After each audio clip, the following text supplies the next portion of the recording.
فيلم عذرا هل أنت طبيعي؟ فيلم إيطالي عتيق من إنتاج سنة 1979 من بطولة النجم رينزو مونتاجناني، الجميل لأنا ماريا، والشاب رايلو فلوك. هو فيلم كوميدي خفيف لطيف وبيضحك من القلب. وقبل ما نغوص بعالم الفيلم لا تنسوا تشتركوا بالقناة وتحطوا لايك إذا عجبكم الفيديو، يعني شغلات بسيطة بس بتفرح القلب. وبيبدأ فيلمنا مع القاضي العظيم غوستافو يلي أخذ على عاتقه محاربة ظاهرة الأخلاق المهزوزة، يعني الأخلاق اللي طالعة عن النص. وبنروح بعدها عند الشاب فرانكو يلي رايح يشارك بمسابقة رقص، والقاعة مليانة والأنوار خافتة، ومن بين المتسابقين بتظهر بنت بتسحر العيون اسمها أنا ماريا. بس للأسف فرانكو بيرقص مثل يلي رجله مكسورة وبيخسر، أما أنا بتربح وبكل جدارة. وفرانكو ببلش يطاردها ويقرب منها مثل القط ورا كرة الصوف. بس المصيبة الكبيرة إنه فرانكو أساسا مصاحب بنت،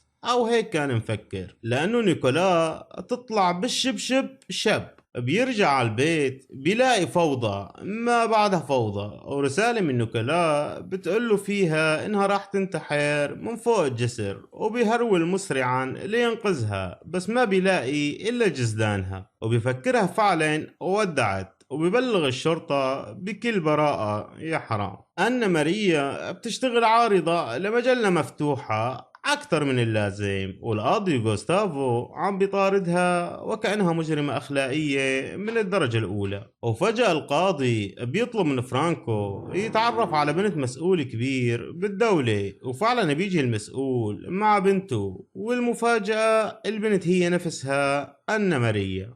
بس القاضي ما بيعرف، وفرانكو عم يحاول يتصرف طبيعي رغم انه قلبه صار يدق مثل دف العيد. وهون ببلش الماراثون الحقيقي، مطاردات، مفاجآت، مصائب، جريمة حقيقية بتهز المدينة وبيتهموا فيها فرانكو. ونيكولا بتطلع لسه عايشة وبتتمشى كأنه ما صار اشي، وفرانكو بيتورط أكتر من بيضة مقلية بزيت قليل وبيطلب من أنا مساعدته. ومن هون بننطلق برحلة كوميدية درامية فيها مطاردات القاضي غوستافو لنجوم المجلات، ومطاردات الشرطة لفرانكو، وغراميات أنا لفرانكو، وأكشن يخلي أعصابك يعني شو بدي أقولك مشدودة.